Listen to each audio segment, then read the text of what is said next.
Pertanyaan sekarang, saya yakin Tuhan saya Allah, tapi Allah nggak kelihatan. Ada alasan tak kenapa Allah nggak kelihatan? Ada alasannya. Anda tanamkan baik-baik, ini masalah akidah yang paling penting. Kata Nabi, atau disebutkan dalam banyak riwayat, bahwasanya nabi-nabi pun belum pernah ada nabi yang lihat Allah, termasuk Nabi Muhammad SAW. Kita ambil dalilnya dalam hadis Bukhari. Waktu Nabi SAW pulang dari Isra Mi'raj, jemaah sekalian, Aisyah bertanya radhiyallahu anha, berkata, istri beliau, ya Rasulullah, hal tara rabbak? Apakah anda waktu Mi'raj ke langit, terima perintah sholat, sempat lihat Tuhan anda enggak? Lihat enggak Allah itu bagaimana? Apa jawaban Nabi SAW? Nurun ala nur anna arah. Allah itu cahaya, di atas cahaya, terang sekali. Bagaimana saya bisa melihatnya? Artinya Nabi SAW mengatakan, saya sendiri belum pernah lihat bagaimana itu Allah. Contoh sebelumnya Nabi Musa alaihissalam. Nabi Musa waktu menerima wahyu Taurat, itu selama 40 hari, turun Taurat lengkap. Al-Quran 23 tahun baru lengkap. Kalau Taurat 40 hari, nunggu di gunung Tursina. Tursina sebuah wilayah di Mesir sekarang.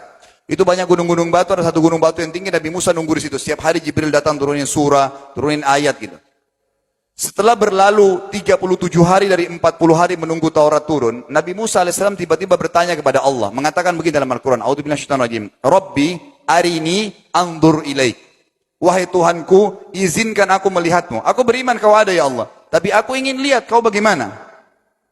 Allah menjawab, tidak mau mengecewakan Nabi Musa. Sebagai manusia Allah mengatakan, lan tarani. Perlu anda tahu dalam bahasa Arab jemaah sekalian ada 3 kosakata la, tidak yang berarti tidak. Ada la biasa artinya tidak, ada lam dengan mim, lam artinya tidak pernah, ada lam dengan nun, lan artinya tidak akan pernah.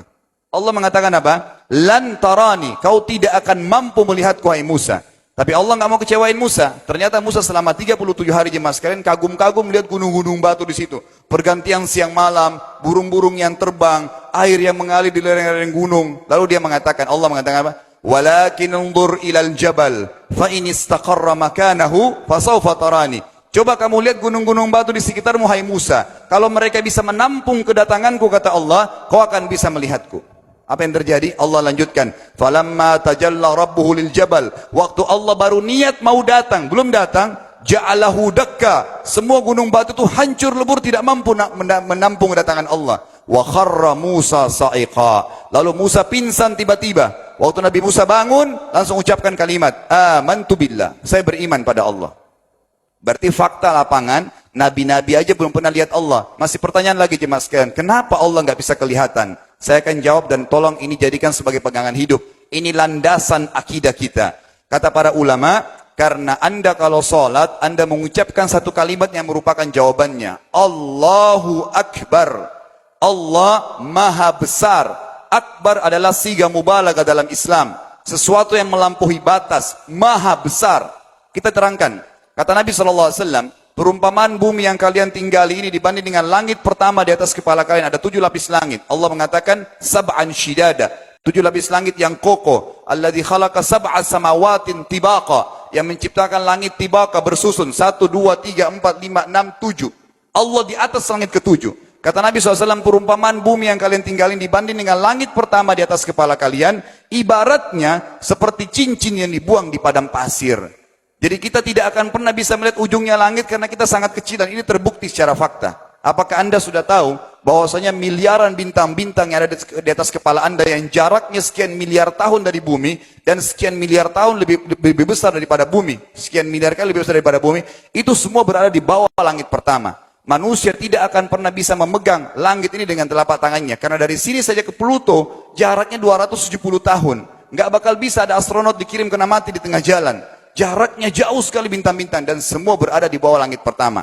Kata Nabi SAW, di atasnya ada langit kedua besarnya. Digabung antara bumi sama langit pertama seperti cincin dibuang di padang pasir. Langit ketiga, 2, 1 dan bumi digabung tiga-tiganya. Dibanding langit ketiga seperti cincin dibuang di padang pasir. Sampai langit ke-7. 5, 6, 4, 3, 2, 1 dan bumi. 7 digabung. Dibanding langit ke-7 seperti cincin dibuang di padang pasir. Dan langit yang luas ini jemaah sekalian dipenuhi dengan makhluk Allah yang lain namanya malaikat. Dalam hadis Bukhari kata Nabi SAW, waktu saya sedang dimi'rajkan ke langit, tidak ada 4 jari pun ukuran di langit yang luas itu, kecuali saya temukan malaikat yang sedang ruku atau sujud, penuh dengan jumlah mereka.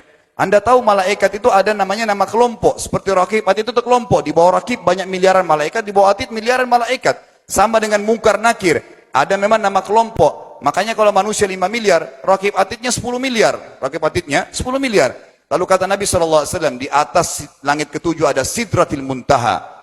Besarnya digabung antara 7 lapis langit dan bumi. 8 hanya seperti cincin di bawah di padang pasir. Di atas Sidratil Muntaha ada sebuah lautan yang Allah ciptakan. Lautan itu besarnya digabung antara Sidratil Muntaha, 7 lapis langit dan bumi. 8, 9-9-nya seperti cincin dibuang di padang pasir.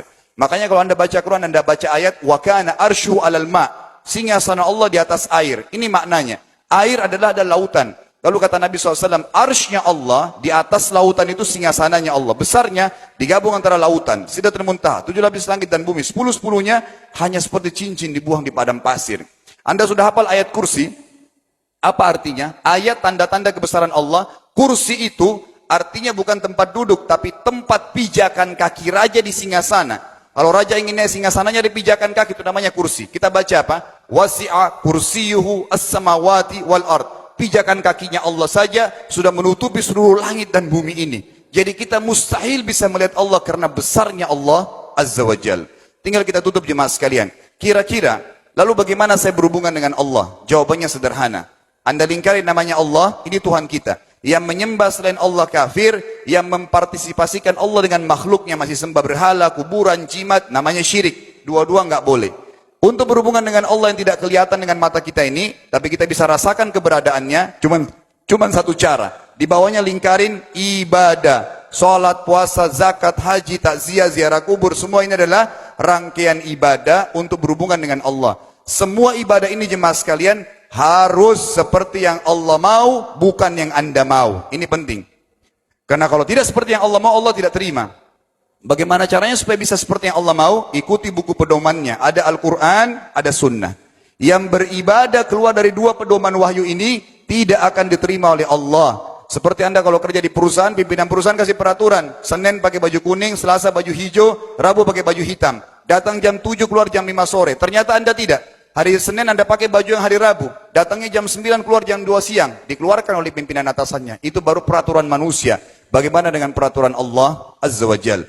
Maka kita simpulkan semua jemaah sekalian adalah, yakinlah Tuhan Anda Allah ada, satu-satunya Tuhan. Kalau Anda sedang sakit, yang ciptakan Anda Allah, yang ciptakan penyakit Allah, yang menciptakan kesembuhannya Allah. Kalau kita sedang musibah sama, kalau kita sudah senang juga sama. Semoga Allah SWT menjadikan kita orang-orang yang senantiasa beriman padanya, dan juga selalu bertumbuh dalam keimanan tersebut, serta mengikuti syariat dan hukumnya.